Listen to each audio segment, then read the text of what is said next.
Maayong adlaw kaniyong tanan nga nagpaminaw karon nining tulumanon kini ang akong suliran. Ilabi na ninyo Dr. ni Obra o Atty. Ellen Bathan. Ingon man sa mga artista nga maghatag og kinabuhi nining akong suwat suliran.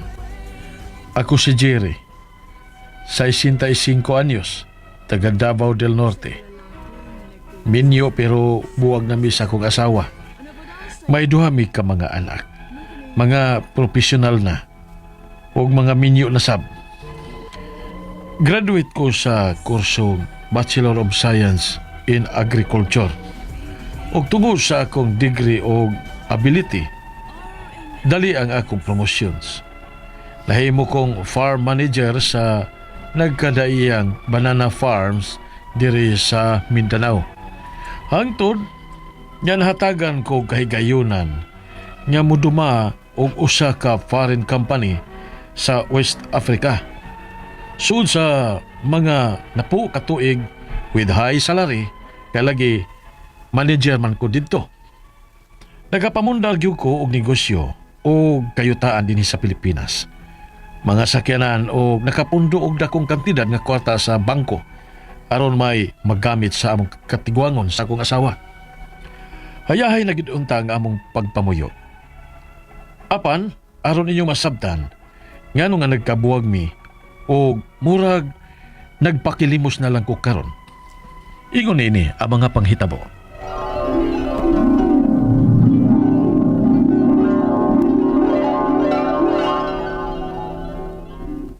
Ay, ang imo ba diri sa? Dako gyud ang imong pagka-asenso sa kinabuhi. Lagan ka na kayog na pundar ang imong pag-retire. Ubay-ubay na yun ang inyong negosyo sa imong asawa. Diin ang imong asawa ang nag-manage. Hey, ako, mahaya na ginako. Ngawa akong humanong skwela eh. Dato sa punta ko ron sama ni mo. Ay, naswerte lang sad nga nakatrabaho ko sa gawas. Atong higayon na mi nakapundar. O maayo sad nga mi manage ang akong asawa sa akong kita. Mao kaniya. Nakaluag-luag gamay.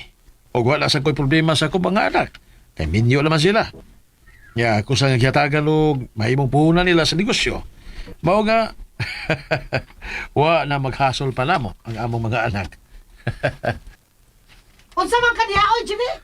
Dili mo magukang dabi diya si mong amigo? Uy, mura na suko man ang imong asawa ba diri? Ay, adto na lang ko eh. Ug salamat ang imong gihat taga. Sige, adto na ko ha. Sige. Susbe. Taon sa naman sa nibabaihala.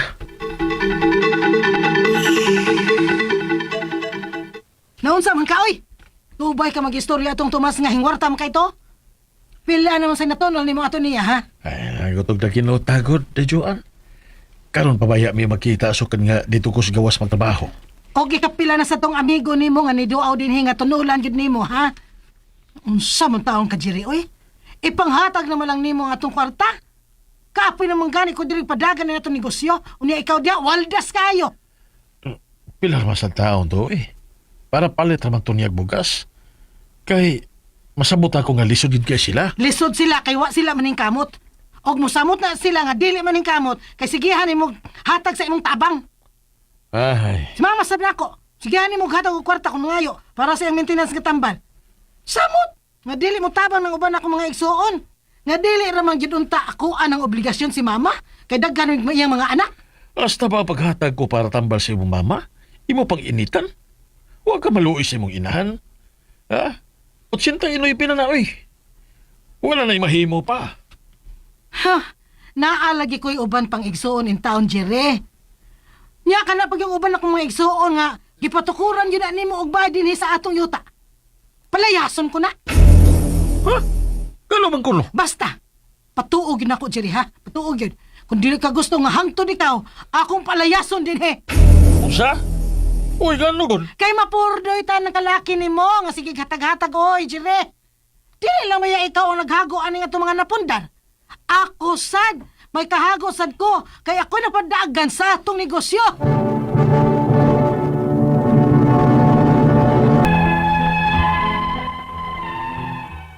Dili man unta ingon ini ang batasan sa akong asawa sa dihang dito pa ko sa gawas magtrabaho. Apa sa dihang mi-retire na ko ug nagpundo na lang ko sa bahay di na magsugod ang akong kalbaryo. Dili na maduulan lang among bahay sa akong mga higala o mga parente. Gididaan ako sa paghatag og tabang bisan sa iyang pamilya gani nga ako nga gipangga o giatiman. Nahimo siyang daw. Naguol ko kay malipay mangyud ko kung makatabang ako. O gunya, kilom-kilom na. Tanaw na ko itong among nga kipalimpyuhan sa mga tao ganina sa gawas sa among bahay. Kung okay na ba? Ay, salamat. Gawas, Oh. sir. Di pa man lagi mo. Gabiin naman. Pangami, silduhin, sir. Ha? Ano man? Gabiin naman kayo. Ya, humalaman ka mo sa inyong trabaho. Bukid pa ba ninyo ha? Tingnan mo si ma'am nga ikaw ko lang mo bayad na mo, sir. Ha? Nausag ko din bayhana.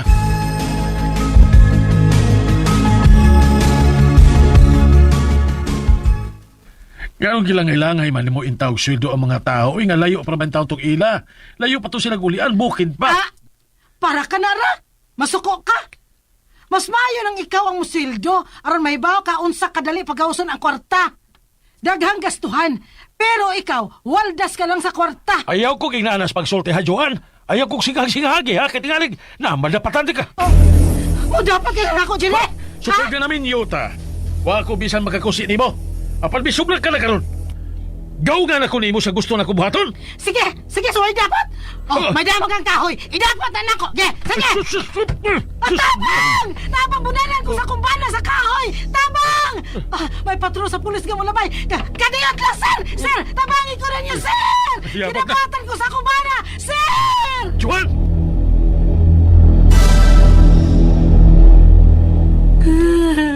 Maayo kay nangagigin mo din sa dapit mo, sir. Kay kunwa pa. Base nung sa ninahimo ni nga kumbana nako. Ipapreso ko ni sir, ha? Ikiha ko ni og bawse. Unsa?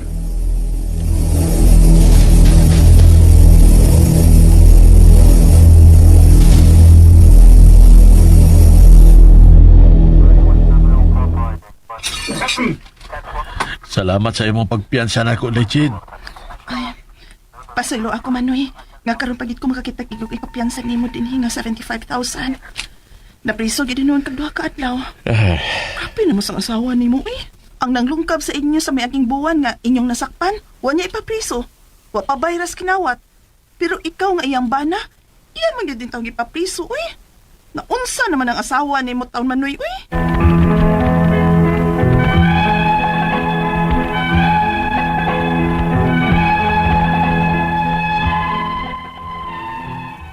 Gipiyansahan ko sa kumanghon. Apan, nagatubang gid mi sa korte. Temporary dismiss ang akong kaso with PPO kon Permanent Protection Order. Maong wa na ko kauli sa among bahay. Nahimo kong homeless. Wa kwarta o murag nagpakilimos na lang ko aron mabuhi. May nalang gani. Kaya gipapuyo ko sa bahay sa akong manghon.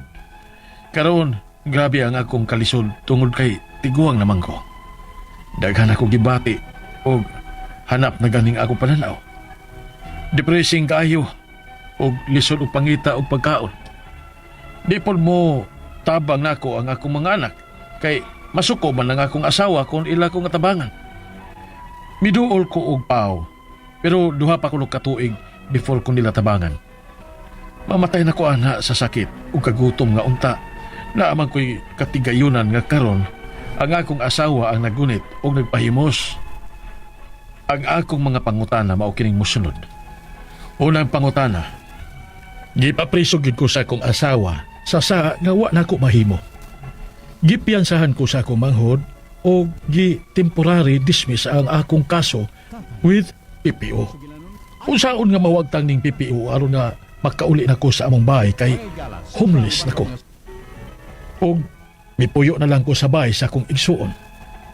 Ikaduhang pangutana. Ang tanang kita sa napundar namo nga negosyo sama sa kita sa among tindahan, kita sa among boarding house nga naa sa mga 100,000 gisulo lang sa akong asawa.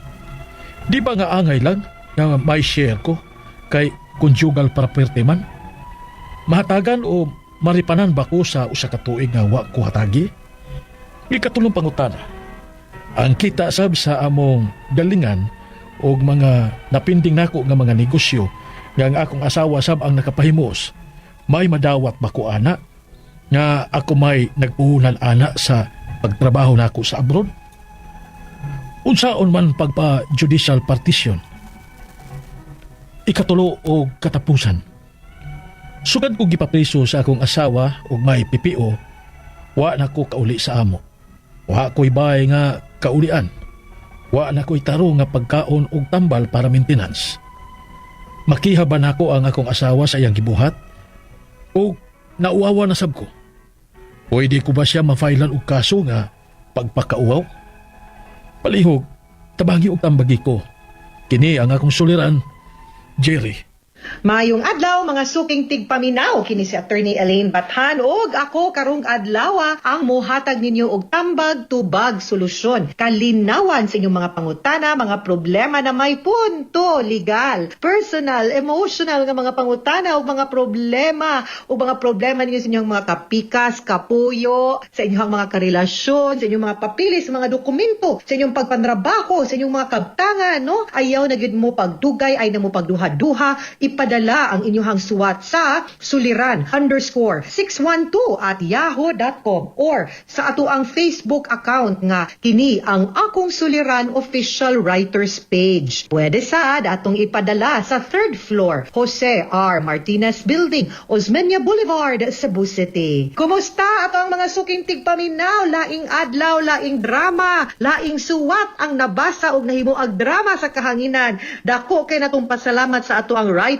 director, spinner, editor, no? O mga script writers nato, and of course ato ang mga artista sa ato ang RMN Production Center nga mo'y naghatag og kinabuhi sa suwat kay kalaay pug magbasa ra kog suwat. Uy, kung ilahang gidramatize gihatagag kinabuhi ang life sa ato ang letter sender og ang iyahang suwat suliran para di lang mo makat-on sa mga pangutana ug mga tubag nga ato ang tukion, no? Sa kabahin sa mga kaalam sa balaod, pero ma-inspire mo, malingaw mo, ma-entertain mo pinaagi sa ato ang mapaminaw nga drama. Kaya ba mo guys nga di na lalim ha? Mas ang uban mo and I think I agree nga mas sayon magdrama sa TV. Paspasiyag ni sa kamo nang akong giingon kay gamit kay nila na sa Mindanao, no, dagko kay vast tracts of land na ay mga dagko kayong kumpanya, no, nga nagtuko didto, no, kaning mga saging, kaning mga pinya. So dako pod need muna dako kay opportunity kay like I said tagsa kayo ni talag sa uni nga kurso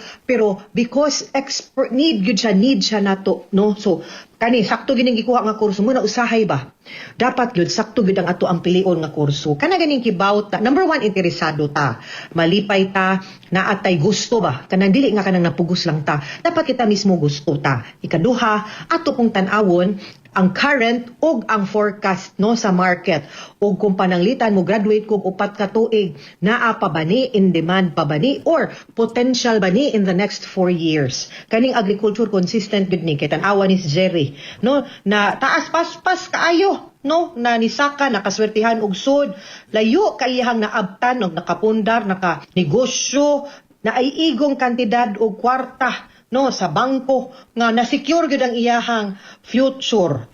Pero naggabuwag man sila sa iyahang asawa og niingon siya atong napaminaw sa drama matud pa ang terminong iyang gigamit nagpalimos, meaning nawa niya ang tanan niyang gitrabahuan ug ang tanan niyang gitiguman. Hala unsa ni kay nadakpan baya ni siya, no, kay gikiha man sa violence against women and children. Unya karon nahurot sa iyaha, wa na siya nahabilin para sa iyaha, so mauto nga nag-public attorney's office na lang siya kay di gani siya mismo makabayad sa abogado sa kasong iyang gisagubang. So una niyang pangutana minto sinahurot gyud siya. Gipapriso gid ko sa akong asawa sa sala nga wa nako mahimo. Gipiansahan ko sa ako ang manghod o temporary dismiss ang akong kaso sa permanent protection order. I think provisional dismissal ang tawag ani. Unsaon nga mawagtang ning permanent protection order aron makauli na ko sa among balay kay homeless na ko karon og nakipuyo na lang sa akong igsuon.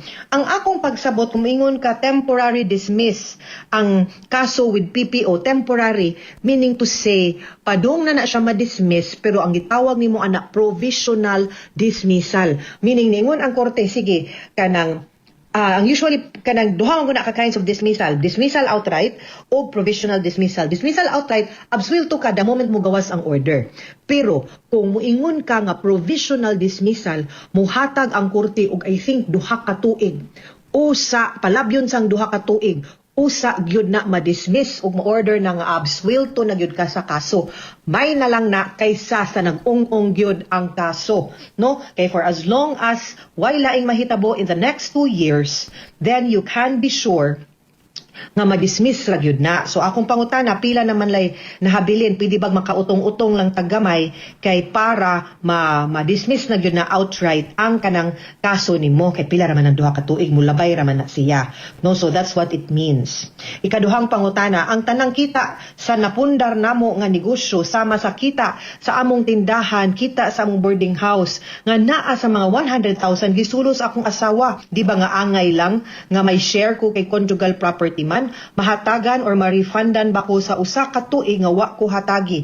Yes, no? Although wa ko kabakita manggod unsay nakabutang or unsay rason, no? Unsay nakabutang sa permanent protection order. Kanang permanent protection order naa na siya sa balaod sa VAUSI or Violence Against Women, wherein ang kanimang balaod mao ni nagprotektar with ang protection order to protect the women from abuse and appeal manggod din ha ang pagpapahawa nimo sa balay. Pwede depende sa pangayo ha. Pwede ka papahawaon sa balay, pwede nga ang mo-manage sa conjugal funds ang imong asawa, pwede ang mo-manage sa inyong kabutangan o negosyo ang asawa, pwede nga dapat orderan ka nga di ka paduolon, di ka patawagon, no? Di ka pa communicaton, di ka pa texton, pwede sa gainon nga dapat maghatag kag suporta or ayuda matagbuwan. Inana na ang VAUSI. So, ang akong pagsabot ani nga sa permanent protection order, posible nga ning-ingon ang korte nga ang imong asawa mo mo-manage sa inyong assets, pero wa na ang ingon nga ma-zero ka kay naa pa man gihapon ang balaod nga family code. Ug ang family code nag-ingon nga ma-divide yun na, di yun na pwede, no? Nga ma-zero yun ka kay conjugal na labi na nga hinaguan nimo. Ako ang anong wa man ninyo intaw na settle sa imong asawa inana yun mo ka bati og relasyon karon nga na isuhan man dug kag warrant na priso man gyud ka, nagubot man gyud, no, or naghinakog lang gyud puning babay, no? Ang iyang ikatulong pangutana, ang kita sad sa among galingan og mga napending nako nga mga negosyo nga ang iya na kunong asawa sab ang nagpahimulos may madawat bako ana nga ako may nagpuhunan ana sa pagtrabaho nako abroad unsaon nako pagpa-judicial partition. Yes, you will need ako pa nimo, no, dili siya judicial partition, dili na ang tawag ana under the law kay ninyo man mo ang pagpasabot nimo gusto ka magbinahinay na lang mo sa inyong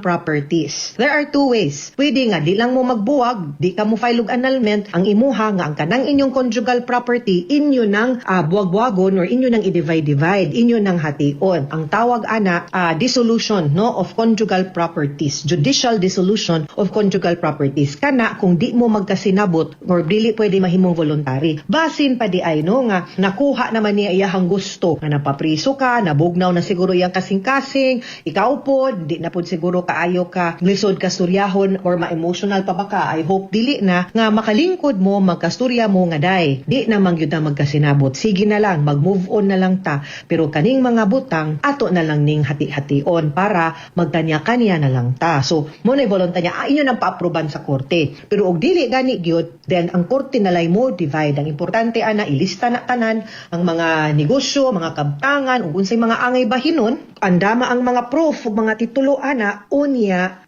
para mahusay mo either voluntary or through the courts. Pero ay need gyud tag abogado. Siguro magpatabang tag pribadong abogado na may dagandang abogado din has Davao para makagiya ug maka-assist nimo para hati-hati na lang ninyo ang mga properties, no? Ikaupat og katapusang pangutana, sukad ko giprapriso sa akong asawa og naanay permanent protection order kanang PPO, wa na ko nakauli sa amo, wa ko'y balay nga kaulian, wala na ko'y tarong na pagkaon og tambal para maintenance. Makiha ba nako ang akong asawa sa iyahang gibuhat ug nauwawan sad ko, pwede ba ako siyang filean og kaso nga pagpakauwa wow, okay.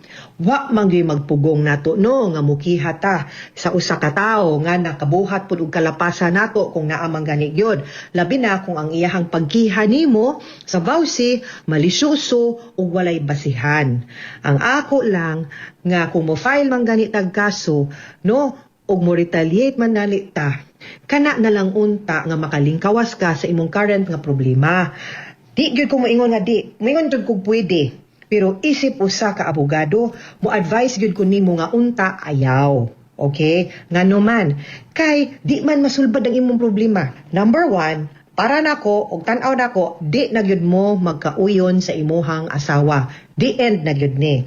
Ikaduha, need nimo og kwarta, need nimo og balay, need nimo nga makuha ang imuhang bahin sa inyong mga kabutangan o mga properties o mga shares sa imong negosyo para mabuhi ka. Katapusan, need nimo nga mo-move on o mupadayon sa imong kinabuhi o mo pick up sa pieces no para mahiluna pug ka o makapundar o makasugod pug kag balik. If imo ning buhaton, matanggong ka. No? So, kumukiha naman lang gani ka or mubuhat naman lang gani ka og something, ayaw na lang ng pagpanimaos, kundi ang pag-move on. Magkalas pag yun tag kwarta, mo bayad pag yun tag abogado, mo gasto pag yun ta, mahasol pag yun ta. Ang ending, ang atong tumong nga makuha ang imuhang properties, ang imuhang share, mabuhi kag balik, makakuha ka sa balay or makapuyo og laing panimalay, kay makakuha naman kasi imong bahin, di mo ma-achieve. No? Malangay pa ka. Unya, kung ma-restrain pa na, no, masamot pa og kaaway ang inyong relasyon, no, magsamot pagkagubot, mas maglisod ta og settle sa inyong properties og dissolve, no. Imbis voluntary judicial na hinuon, samot na sa tagadugay,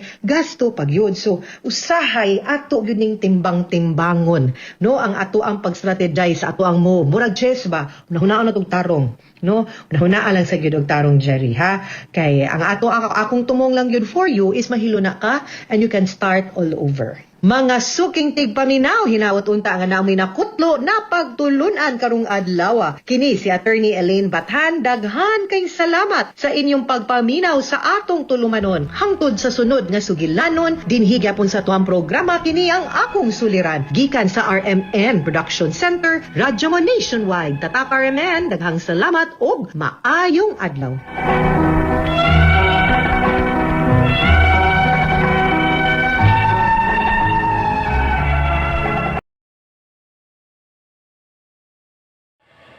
KCC 13 million mega raffle at baka isa ka sa tatlong mag-uwi ng tumatangginting na 1 million pesos. Manalo na rin pakimbak na shopping money buwan-buwan. Pumili lang sa KCC gamit ang inyong KCC bonus card. Dalhin at ipakita ang inyong resibo sa promo booth para makasali sa KCC 13 million mega raffle. It's here at KCC for you. KCC Supermarket. Pinakabarato mula noon hanggang ngayon. CC. Pinakabarato. Welcome back mga kababayan sa Tagalog Crime Stories, kung saan ibinabahagi ko ang aking obsession sa true crimes at isinasalaysay ko ito sa Tagalog. Kung gusto mo ang ganitong contents, make sure to subscribe at turn on all the notifications para lagi kang updated sa mga bago kong videos. Kung gusto mo naman na suportahan ang aking channel sa ibang paraan, you may do so by checking these options.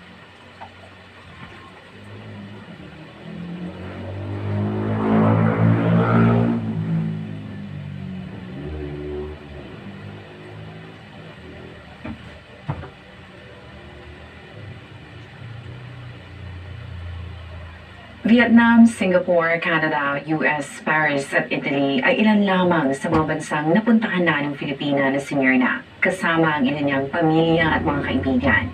Ang yaman nito ay naiulat mula sa kanyang asawang Australiano at sa ilang dekada nitong pagtatrabaho. Si Myrna ay mula sa Quezon City bago ito permanenteng nirahan sa Valley View na matatagpuan sa Adelaide. Doon ay tahimik silang namuhay kasama ang anak niyang si Mark. Tulad ng ibang mga Filipino, si Myrna ay parte ng Filipino community. At kahit sinong tanungin mo, ang ginang ay inilarawan na tahimik. Pero ito ay palakaibigan, galante at family-oriented. Ang mga Nelsons ay naging madalas ang pagbiyahe sa Pilipinas, pero ang kasiyahan nitong nararamdaman ay napawi nang mamatay ang kanyang mister. Ang mag-ina ay namuhay ng tahimik sa kanilang bahay. Si Mark ay lumaking maayos. Isang araw ay ginulat ito si Myrna nang ipakilala niya ang kanyang fiancé na si Caroline.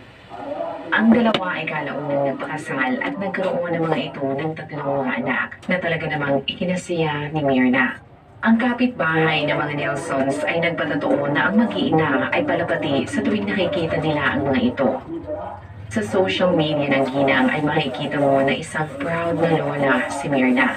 Naiulat din na ipinarenovate ni Myrna ang kanyang bahay na nooy nagkakahalaga ng 350,000 Australian dollars. Niligyan din ito ng mataas na fence ang kanyang bahay para naman sa kaligtasan ng kanyang mga apo. Noong 2016 ay tila ang pinaka-espesyal nitong taon. Siya ay bumiyahe sa ibang bansa kasama ang kanyang manugang at mga apo. Nakauwi rin ito ng Pilipinas. Nakasama ang ina niyang mga kamag-anak sa Singapore, dumalo sa kasal ng isa niyang kaibigan at naipagdiwang niya ang 27 taong niyang kaarawan. Ngunit yan na pala ang huling beses na magdidiwang si Myrna na kanyang birthday, sapagkat bago magtapos ang buwan ng Setyembre ay puputok ang balita na ito ay patay na. Ang mga taong nakakilala dito ay nagulat dahil wala naman itong sakit. Ngunit mas nagulantang sila nang mabalitaan na ito ay pinatay mismo sa sarili niyang bahay. Sa footage na yan ay makikita mo ang mga otoridad na sinelyuhan agad ang labas ng bahay ni Myrna, na isang indikasyon na hindi talaga ito namatay dahil sa natural cause. Habang naghihintay ng impormasyon mula sa mga otoridad, ang kapitbahay, kaibigan at ilang kaanak nito ay nagbigay ng mensahe ng pakikiramay. Nag-iwan din sila ng bulaklak at cards sa labas ng bahay nito. Ang Filipino community ay hindi rin nagpahuli at ang lahat ng mga ito ay nakiramay kay Mark. Nang makuha nito ang ghost signal para maiuwi ang bangkay, ang burol ay ginanap sa St. Francis Xavier Cathedral. Kahit nasa kaligitnaan ng lamay, ang ilang reporters ay in-interview pa rin si Mark tungkol sa nangyari at kung meron ba itong clue kung sino ang gumawa noon sa kanyang ina. Ngunit naging matipid ito sa pagbigay ng anumang impormasyon. Sa video na ito ay saksi ang lahat ng mga tao na talagang naging emosyonal ang nito si Caroline habang sinasabuyan ito ng holy water ang kabaong ni Myrna. Pagkatapos itong maihatid sa huling himlayan, ay hindi pa rin matigil ang mga tao sa katatanong kung sino ang kayang pumatay dito. Pero wala naman silang pagpipilian kundi maghintay sa update ng mga otoridad. Ngunit ang update mula sa mga ito ay hindi agad nangyari. Natapos ang taong 2016 ay walang pag-usan sa kaso. Noong taong 2017 ay unti-unti nang nawawala ng pag-asa ang mga kapamilya nito na may mangyayari sa kaso. Pero noong March 1, 2018, ang lahat ay nagulat dahil hindi lamang kumalat ang balita na meron ng naaresto. Ngunit inanunsyo ng mga otoridad na ang manugang nitong si Caroline ang hinihinalang salarin na pumatay sa biktima. Ang mga otoridad ay sinampahan ito ng kasong murder. Sa bigat ng ebidensya laban dito, ang judge ay hindi pumayag na ito ay makapagpiyansa. Kaya nanatili ito sa kulungan habang naghihintay ng trial.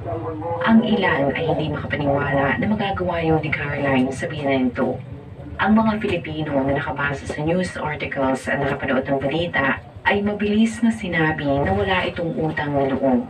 Pero kahit ano pa man ang ibato nila sa 28 taong gulang na si Caroline, ang asawa nitong si Mark na anak din ng biktima ay nanindigan na nagkakamali lamang ang mga otoridad at walang kinalaman ang kanyang misis sa nangyari. Habang si Caroline ay nakapit sa kulungan at naghihintay ng trial, si Mark naman ay tinangkang maging nagmalang buhay ng 3 niyang mga anak, kahit patay na ang kanilang lola at nakakulong naman ang kanilang ina. Kahit ito ay nagtatrabaho ay lagi itong updated sa mga nangyayari sa kaso ng kanyang asawa. Sa totoo nga ay nang magtangka ang kampo ni Caroline na magpiyansa ay sinigurado nitong nandun siya para magbigay ng suporta. Lagi rin ito nakikipagkita sa mga abogado ng kanyang misis para magbigay ng mga bagay na maaaring maging ebidensya upang mapatunayan na ito ay inosente. Sa kabuuan ay 100% itong sigurado na wala talagang kinalaman si Caroline sa nangyari sa kanyang ina. Habang ito ay nakakulong ay unti-unti na ring nalaman ng mga tao ang nangyari sa biktima. Ayon sa paunang investigasyon at naunang impormasyon na ibinahagi ng mga otoridad sa media, ay bandang 8:40 ng gabi noong September 30 ay rumisponde sila sa bahay ng mga Nilsons pagkatapos makatanggap ng tawag mula sa kapitbahay ng mga ito. Mabilis silang rumisponde at 2 kapitbahay ng mga ito ang sumalubong sa kanila at itinuro sa kanila ang driveway kung nasaan si Caroline. Sa report mula sa Emergency Services Team ay inilarawan ng mga ito na ang ginang ay hysterical, umiiyak at emosyonal. Ang mga paa at kamay nito ay nakatali at nilagyan rin ng tape ang bibig nito. Habang ang ilang mga sugat nito ay ginagamot sa loob ng ambulansya, ang mga otoridad naman ay pumasok sa bahay at sa laundry area ay nakita nila ang wala ng buhay na si Myrna. Ang forensic pathologist ay kinumpirma na ang biktima ay namatay sa multiple sharp force injuries. Nakitaan din ang matanda ng mga defense wounds na magpapatunay lamang na ito ay nanlaban. Pero ang salarin ay pinalo din ito sa ulo. Sa tindi ng puwersa, ang eksperto ay sinabi na nabiyak ang bungo ni Myrna. Noong pinroseso ng mga investigador ang crime scene, ilang mga tao ang nagsabi na kaya lamang nila nalaman na may hindi magandang nangyari ay dahil hindi tumigil sa pagtahol ang kanilang mga aso, sapagkat narinig ng mga ito ang malakas na sigaw at iyak ni Caroline. Nang kalmado at nagamot na, si Caroline ay in-interview agad ng mga detectives. Sinabi nito na bago ang krimen, ang kanyang biyanan ay abala sa gawaing bahay. Kaya nagulat na lamang sila ng 2 lalaki ang pilit na pumasok sa kanilang tahanan. Maiyak-iyak nitong sinabi na tinalian at binusalan siya ng mga salarin. Inilarawan nito na ang mga sospek ay may taas na 5'6", well-built. Ang buhok nito ay kulot. Isa sa mga ito ay nakasuot ng white t-shirt. Ang pangalawa naman ay nakasuot ng itim na damit at merong hoodie. Gamit ang impormasyon na yan, ang unang inisip ng mga otoridad ay nilooban si Myrna. Ang mga pulis ay kinalugad ang lugar na malapit sa bahay ng mga Nilsons. Sa pagbabaka sakaling maabutan pa nila ang 2 lalaki. Ngunit wala naman naging positibong resulta ang kanilang follow-up investigation. Kaya humingi sila ng tulong sa publiko sa pagbabaka sakali na may nakakita sa sinasabing pickup truck. Nakiusap rin sila sa mga taong may security cameras at dashcam na lumapit sa kanila kung sakaling nahagip ng mga ito ang suspect. Sa loob ng ilang linggo ay nagbabalik-balik ang mga otoridad sa bahay ng biktima at siniyasat ang bawat sulok ng bahay nito. Ngunit tila sa tuwing babalikan nila ang crime scene, sa halip na marisolba ay tila mas dumami pa ang mga katanungan na bumabalot sa kaso. Una ay napansin nila na walang forced entry, kaya tuloy hindi nila mapigilan na mapatanong na kung nilooban nga ang biktima ay bakit wala man lang senyales na purasahang pumasok sa bahay ang mga lalaki. Ang pintuan at mga bintana ay talaga namang intact at nikating ay walang basag ang mga ito. Kung pagnanakaw talaga ang motibo ng mga salarin, nakakapagtaka rin na ang gamit sa loob ng bahay ay hindi man lamang nagalaw o nagulo. Napansin rin ng mga otoridad na noong makita nila si Caroline, kahit ito ay hysterical at emosyonal, ay napansin nila na ang tali nito sa paa at kamay ay maluwag. Mas lalong pang lumago ang kanilang duda sa Pinay nang masuri nila ang Apple Watch ng biktima. The stage is set. 36 of the country's best fighting for 10 million pesos. Watch live March 7 to 8 exclusively on gzone.ph. Even on her red days, she is unstoppable. Passionate. And bold. She can because she chooses Kotex Lux. Experience luxurious skin comfort and protection. It has a silky, soft bubble bed for gentle skin comfort. And super suction holes that help for quick absorption. Period or not, she can. Kotex Lux. Buy now. Ang pagkakasunod-sunod ng mga pangyayari na sinabi nito sa mga otoridad ay hindi tumutugma sa detalye na nakita sa relo ni Myrna. Kaya 17 buwan pagkatapos mamatay ng kanyang biyenan ay inaresto si Caroline ng mga otoridad. Para sa mga pulis, ang istorya nitong may nanloob sa bahay nila ay katang-isip lamang ni Caroline dahil ito talaga ang pumatay sa kanyang biyenan. I won't lie to you. I do want retribution, but in a sense, I want these guys to rot in jail. Noong August 2020, halos 4 na taon pagkatapos mamatay ni Myrna, ang manugang nito ay humarap sa korte para harapin ang kasong murder. Ang prosecutor na gustong ipakulong si Caroline ng habang buhay ay sinabi sa 12 jury na ang istorya na may nanloob ay peke. Ibinahagi nito na ang malaperpektong buhay na pinapakita ng mga ito sa social media ay hindi totoo. Lumalabas pala na noong magbuntis si Caroline, si Myrna na mag-isa na sa buhay ay kusang binuksan ang kanyang tahanan para sa mag-asawa. Ngunit ang living arrangement na yan ay naging sanhi ng ilang mga problema. Si Caroline ay madalas mainis sapagkat naging madalas ang pangingialam ni Myrna patungkol sa kung paano niya palakihin ang kanyang mga anak. Bagamat maganda ang intensyon ni Myrna sa pagbibigay nito ng payong, ay minasama yun ng kanyang manugang. Dahil una ay siya ang nanay ng mga bata. At ang pangalawa ay kahit gusto nito ng payo, ay minsan ay di umunoy sumusobra na ang pangialam nito. Si Mark na gustong mapanatili ang katahimikan sa bahay ay naibit naman sa gitna. Kahit gusto nitong ipagtanggol ang kanyang asawa ay iniiwasan rin niyang hindi magalit ang kanyang ina dahil may posibilidad na sila ay palayasin nito sa kanyang bahay.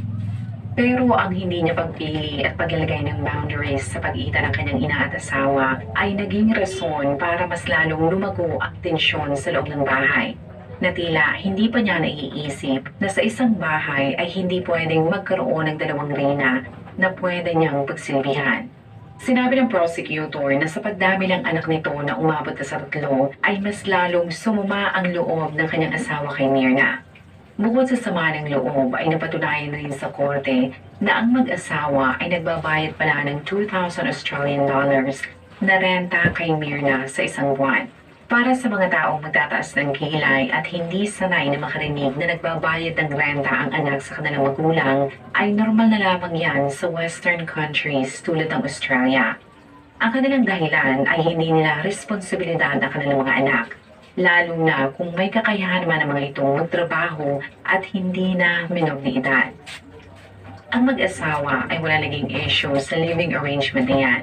Dahil kung tutuusin, sa laki ng kanilang pamilya at si Mark lamang ang nagtatrabaho, ay mas makakamura sila. Pabor din ang setup na yan kay Caroline dahil meron din siya